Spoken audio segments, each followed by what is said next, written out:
os profetas de Baal e glorificou o nome de Deus em Israel, mas também aqui à nossa direita está o Vale do Armagedon, lá ao fundo, o lugar onde Jesus vai voltar, né, quando houver a batalha final contra Israel. Jesus volta com a sua igreja depois de 7 anos do arrebatamento da igreja, e ali o Vale do Megiddo que vai acontecer isso. Então vamos descer de lá, né?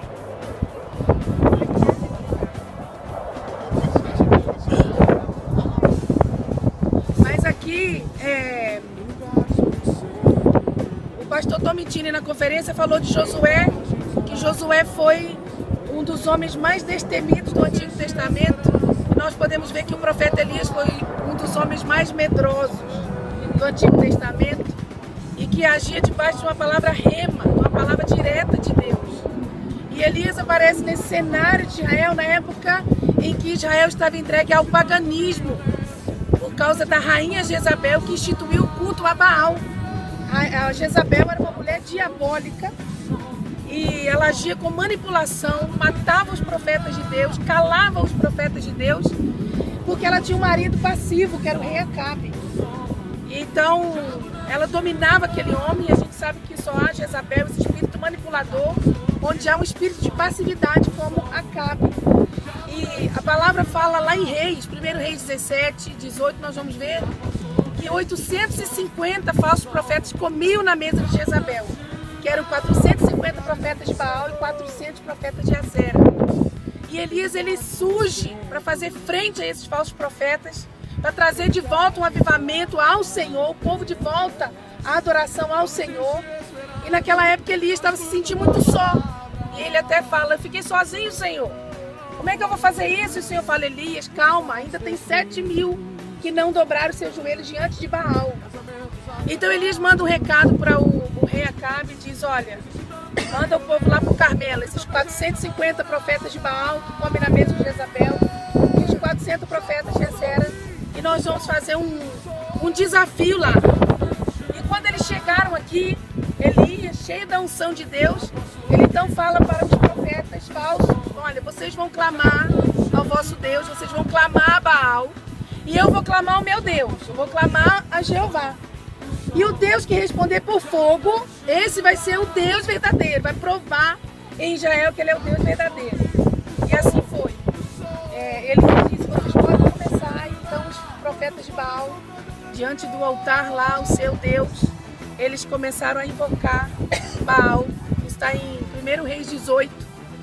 E invocaram, e clamavam, e Baal não respondia. Nada acontecia.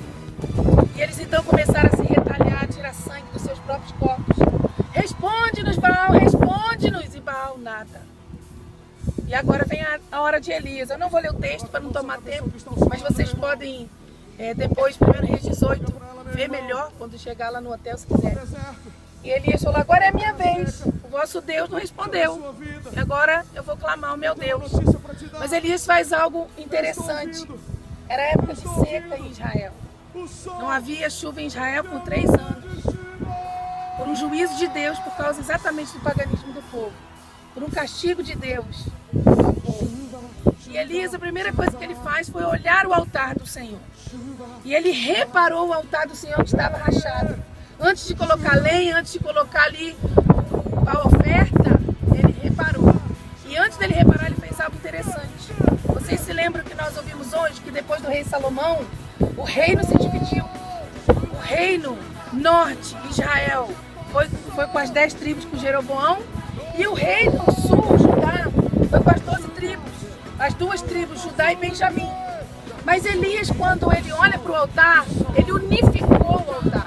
Ele tomou 12 pedras representando as 12 tribos de Israel, que fala da unidade.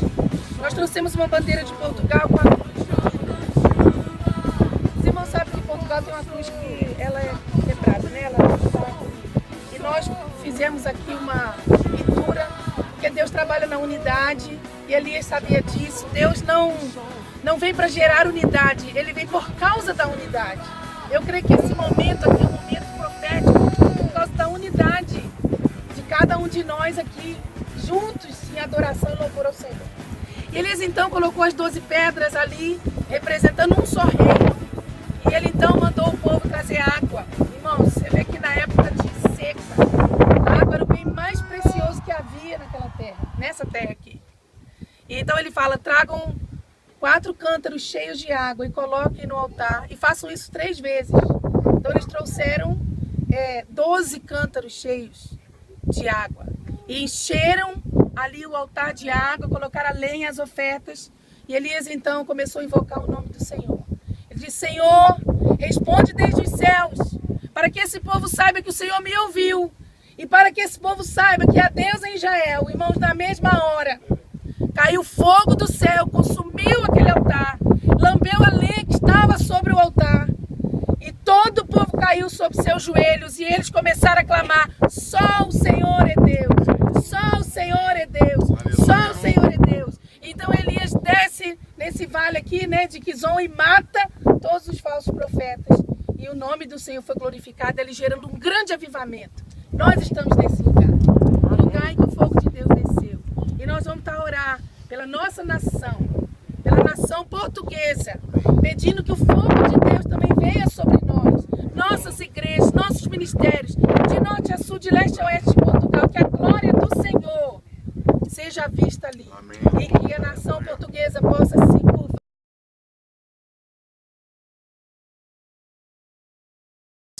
começar a clamar ao Senhor, adorar o Senhor. Louve o nome do Senhor, porque Ele é Deus. Louvamos o Teu nome, Senhor, nessa tarde. Aqui nesse lugar onde Teu servo Elias, Senhor, clamou ao Senhor. E o fogo desceu dos céus. Nós clamamos nessa hora, onde está o Deus de Elias, assim como Eliseu clamou, Senhor, quando Elias foi assunto ao céu. E nós sabemos que Tu estás aqui neste lugar. Nós invocamos o Teu nome, Senhor. O Teu povo que está aqui nesse lugar invoca o Teu nome. Clamamos a Ti, Senhor, e pedimos, Senhor, manda fogo do céu sobre a nossa nação, amém, sobre a nação portuguesa, e que o povo, Senhor, da nossa terra, desde o Algarve até o Minho, de Lisboa a Elvas, saiba que só o Senhor é Deus, amém, só o Senhor é Deus, o Senhor que está sentado num alto e sublime trono, o Senhor que tem, Senhor, a terra como estrado dos seus pés, o Deus que conta os céus com o palma das suas mãos, um Deus que anda sobre as águas. Esse é o Deus que nós servimos. O seu nome é Jesus Cristo. Amém. Que a nação portuguesa possa reconhecer Jesus Cristo como seu Senhor, seu único Salvador. Todo joelho se dobre e que o povo reconheça, Senhor. Meu Deus, e aqui cada família representada, que cada família representada aqui venha receber algo novo do Senhor. Amém. Porque Elias ali fez um ato profético e mandou trazer água numa época de seca, numa época de crise. E quando acabou aquele ato profético, ele disse, corre, rei Acabe, porque eu ouço ruído de abundante chuva. Amém. E tinha uma nuvem pequenina do tamanho da mão de um homem. Amém. E aquela nuvem foi suficiente para trazer água sobre toda essa terra. Deus, que assim aconteça em cada família aqui, Senhor. Amém, Deus. Que cada família receba a chuva do Senhor, amém, a chuva Pai. Do céu na sua terra, na sua chuva família, Pai. Chuva de glória de Deus nas suas casas. De bênção sobre cada família. Louvamos e glorificamos o Teu nome. Glória a Deus. Tu és exaltado, Jesus. Glória a Teu nome. Exaltado, Senhor.